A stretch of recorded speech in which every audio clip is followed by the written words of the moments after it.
What's up? So tonight I am going to be answering some questions that I've gotten on my YouTube channel, and I'm going to go through my list of questions right here, and I'm going to answer each of them that you guys have sent out. Some of these might need a longer discussion, but I think I'll give it a stab at it at least, so I can give you an answer.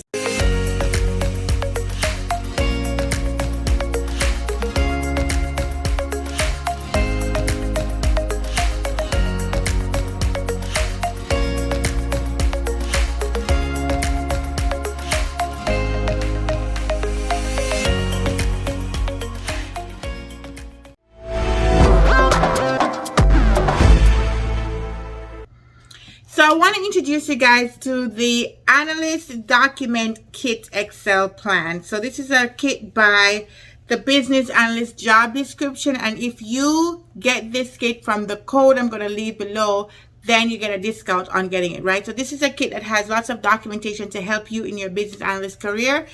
It includes document review checklists for use cases, project vision, change log, user stories, all these documents that you frequently use.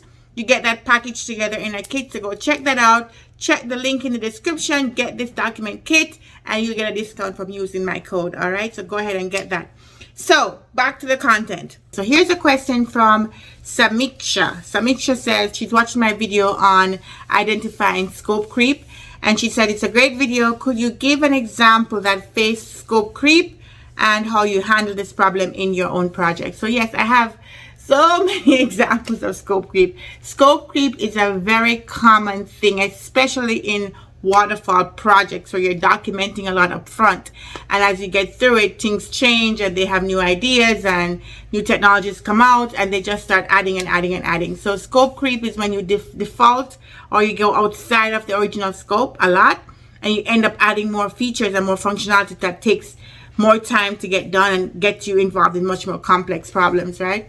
So for example, let's say in one of my projects, we had decided that we were just going to export to Excel. And then as we're doing that, then there's a requirement to also export to PowerPoint. And now we have to deal with all the different complexity of exporting to PowerPoint. And, you know, it just becomes more and more intricate, right? Then they want it to be in a CSV format, although that's a little bit easier, but it just becomes more and more XML, CSV, PowerPoint, Excel. And so you start off with one small scope, and then it just keeps getting bigger and bigger and bigger. Or you might have a table, and they say, well, we just want the table to have this data fields.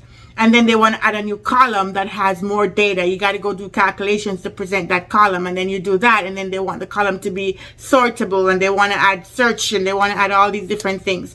So if you're not careful, you spend so much time in the bells and whistles that you don't get the actual MVP out. So there's tons of examples of scope creep, but that video that I did really does help you guys to know how to spot scope creep and hopefully avoid scope creep. So that's it. So thank you, Samishka. Thank you for that question. I hope that was helpful for you. So here's another question I have, which is from Injila Islam. Injila. So Injila says, hi, Karaleise. Can you please tell us if we are using BRD here in the agile environment? If so, how is the BRD here different from the waterfall environment? So this is on the video I had about the BRD case study where I walked you through writing an actual BRD. Go check out that video. I'll put it right here. So you don't typically use a BRD when you're in an agile environment. Don't typically. Now again, agile is a framework. It's not a specific process, so people could be doing it in different ways. But typically when you're working in an agile environment, you are writing user stories and you're having lots of conversations. You're not really writing everything up front in a BRD. Now, you might have to write documentation that's client facing because they can't drill down into details of each user story. So you might have to write some kind of use case document or some overall document to say what you've built so you can share that with external clients. But it's not typical for you to have a BRD and also write user stories. So in an agile environment, we don't typically write BRDs. In a waterfall environment, we do write the BRD. That is a single source of what the requirements are, right? So you write the BRD. Sometimes people call it PRD, product requirements document. Sometimes they call it FRD, functional requirements document. Sometimes they call it SRS, systems requirements specifications. So they're all the same thing. It's the same document, right? That explains what you're building and goes through your high level requirements and your detailed requirements. Sometimes you put your screenshots in there. Sometimes you put your flow diagrams in there. So it depends on what the feature is that you're building. But you typically do not write a BRD in Agile, and you do write a BRD in Waterfall. All right?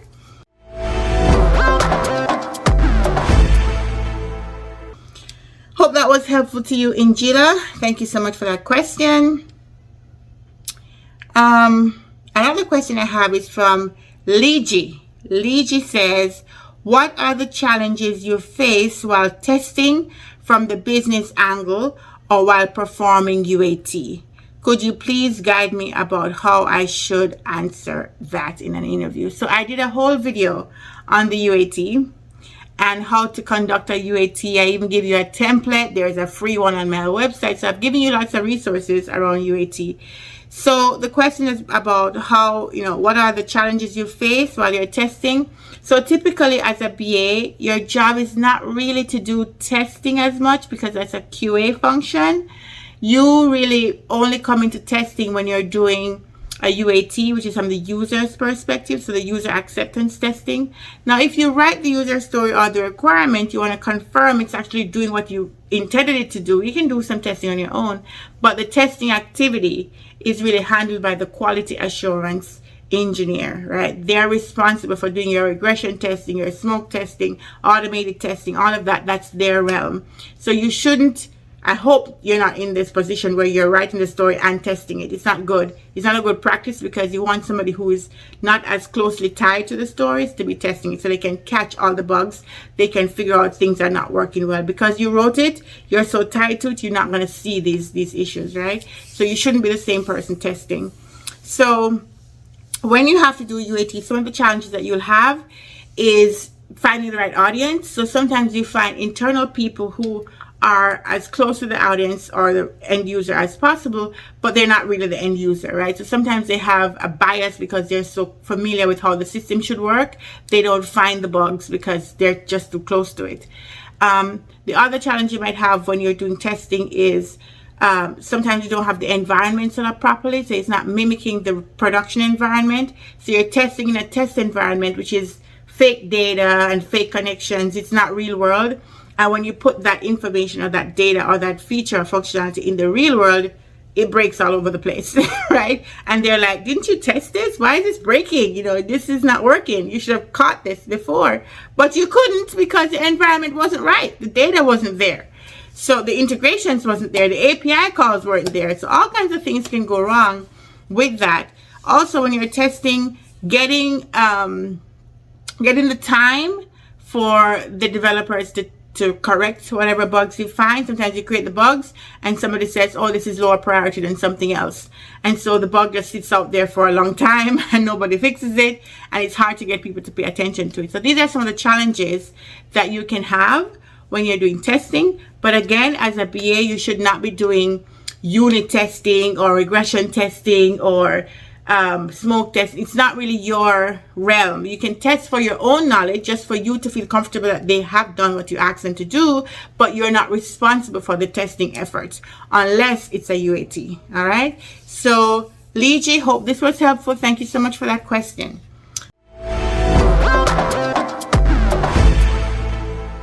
All right, let's move on. So here's a question again from Angela. Angela has been very active. Thank you, Angela, for supporting my channel so much. So she says, hi, Karaleise, please make a video on how to prioritize the requirement for a new BA. So this is a challenge, right? How to prioritize. It's not very easy for you to prioritize if you're new and you have no idea what's more important than other things. I will say that the job of prioritizing the backlog, if you're in an agile environment, is not yours. It really should be the product owner, and you could work in conjunction with the scrum master to help come up with the prioritization. But in some companies, they have the BA doing multiple roles. They're wearing multiple hats. They expect you to do everything. It's a catch-all. So in the case where you have to prioritize, the thing that I would look at first is what's the most urgent thing that we have to do first. Like, we have clients waiting on it, or this is going to cause the system to break, or like if there's anything really, really urgent, then I would want to put those first. And I wouldn't try to do the prioritization on my own. I would get together with the team and I would say, I'd make a stab at it first, and then I'd ask the team to help me improve on that, because sometimes there are details that you can't know. Sometimes there's things in the code that you'll never know, so you have to make sure you get help from your team. Don't be in a silo doing your thing by yourself. Try to engage your team, because this is a team effort, right? But the first stab at it I would make before I go to my team. So in making my first stab, I'd look at what is the most urgent thing that needs to be done. And then I'd look at the next thing, which is what is our roadmap? What is our strategy? What have we promised our clients? And maybe that's what determines the next prioritization that we need to do. The other thing I'd look at is what's doable. Because sometimes we have something that's really, clients are waiting on it, but it requires us to get a new API or invest in some new technology that we don't yet have. Like, is it doable right now? If it's something that you can do right now and clients are waiting on it, that puts it further up in the prioritization log. And there are things that you might just be quick wins that we could just do. It's fairly easy. Then you put those. Now, you won't know this. You won't know what's easy or not easy until you talk to your technical team. So as you're having a refinement sessions with your team, you bring it up. Okay, how easy is this? What's the effort on this? It doesn't have to mean that they give you exact estimate. It could be just a t-shirt size. It's a large, it's an extra large, it's a small. And that gives you a ballpark to work with, and that will help with your prioritization. All right, so again, it's not your job to really prioritize. It's the product owner's job or the Scrum Master. But if you have to do that, those are the things that I would use as my first stab at the prioritization. And then I would go meet with the team and have them help me refine that. All right, hope that helps you. All right, we're going to take 2 more questions, and then that will be it for this video. There's so much, a lot of people are just telling me thanks for the video. They find it helpful. You know what, guys? I feel good when you leave a comment like that. When you leave a comment to say my video has helped you, especially get a job or just to understand what you're doing, I feel like I have done my job. Like, my purpose has been fulfilled with this channel. I feel so happy. So here's another question. This one is from Sumi Bose or Bose. Hope I'm not, butchering your name, Sumi. So how can you manage a failure in implementing a solution that you were the only BA available in the project? Ouch. So if you are the only BA and the implementation failed, yikes, they're going to think that it's you, right? And it doesn't mean it's you. It's just that you were responsible for it and now it failed. So how do you manage that? Well, the first thing you need to do is have a retrospective. Retrospective is if it's already failed, you've already gone through the implementation and it's all agreed that this is a failure. The retrospective is going to be, it could be you in a group or you by yourself. What did I do wrong in this situation? What could I have done better? What could the team have done better? What were the factors that caused this thing to fail? I'm sure you have ideas, but it's great to have an exercise. Everybody can kind of contribute to that.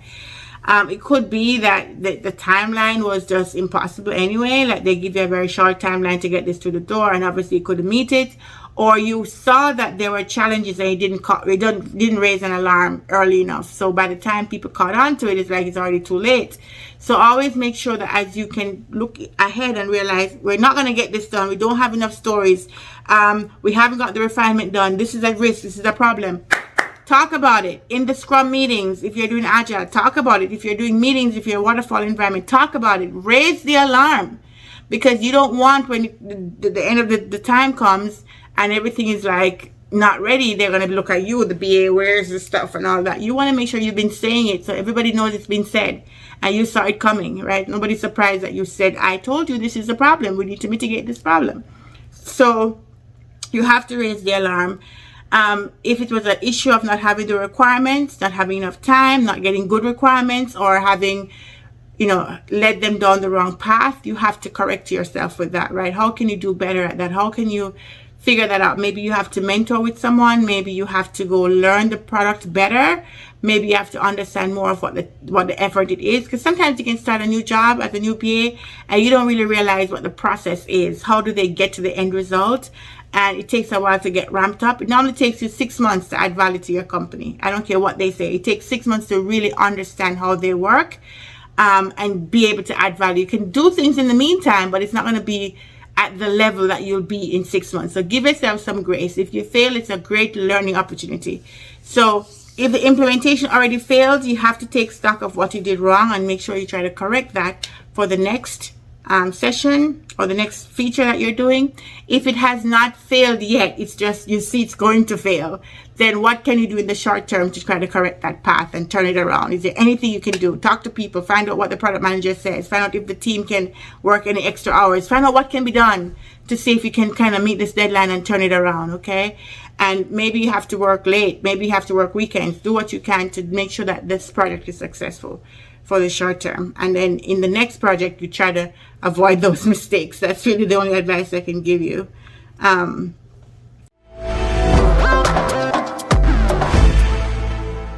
Last question before I gotta jump, gotta run. Let's see who else has a question here. So Furman says, is BRD generally like this for all different domains, or can it be different? And it says, by the way, even in agile, do we need to prepare BRD and use cases, and where do we get the test cases and scenarios in agile? From the use case or user stories? Is it easier for a BA to do these things? So more questions around the BRD. I think this is something that people are really struggling with. So like I said in the beginning for the other question, no, you don't write a BRD typically in an agile environment. And then, can it be different for domains? Of course it is. There's different content, but the structure is the same. You still have to talk about your risks, your limitations, what's in scope, what's out of scope, your high-level requirements, and get into your details. That's the basis of your BRD. So yes, based on the industry, the content will be different, but the structure will stay the same, right? What about use cases? Now, use cases is one that people really struggle with. People have no idea what to do when they say write a use case. Guys, it's simple. That's why you don't understand it. It's simple. The use case is just a write-up. The way we use it in corporate world is just a write-up of how you intend to use the future state of the system or the product or whatever you have. How is it intended to be used? What's the benefit to the user? What's the value for them going through this new feature, right? So there's the use case from UML, which is a whole different documentation.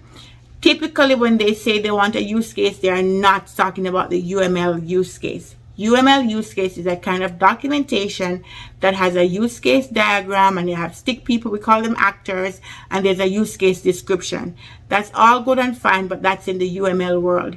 In the real world, in your office, in your meetings, they'll talk about having a use case. What's the use case for this? Can you write a use case?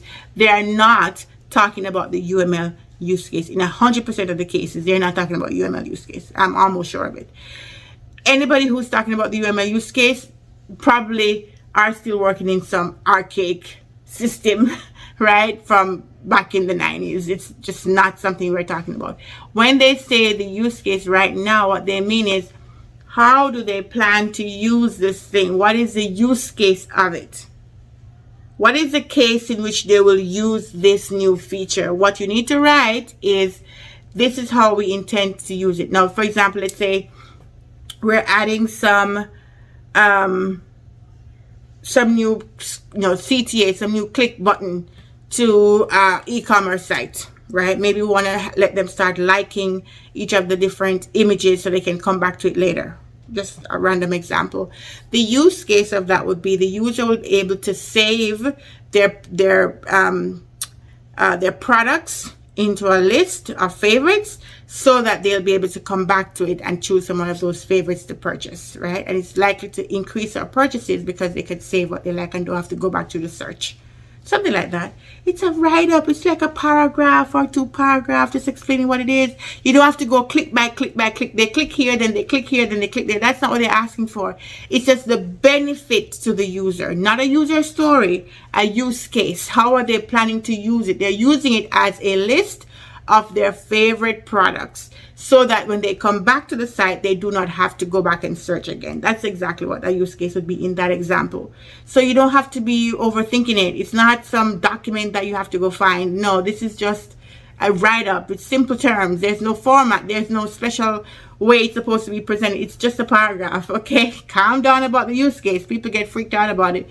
It's not that big a deal. I promise you, okay?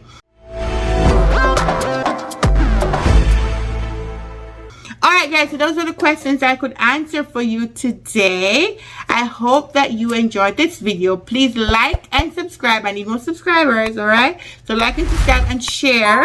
And go check out my website, karaleise.com. And if you need some personalized help, go set a consult with me. Go download some of my free materials. Go practice to do your interview on my website. And do all of these things. Do the fit test to see if you're a fit for the business analyst career. And get your career started. It's time to make some money. Come on, it's time to go. Alright? Hope this was helpful. And I will see you guys next time. Bye-bye.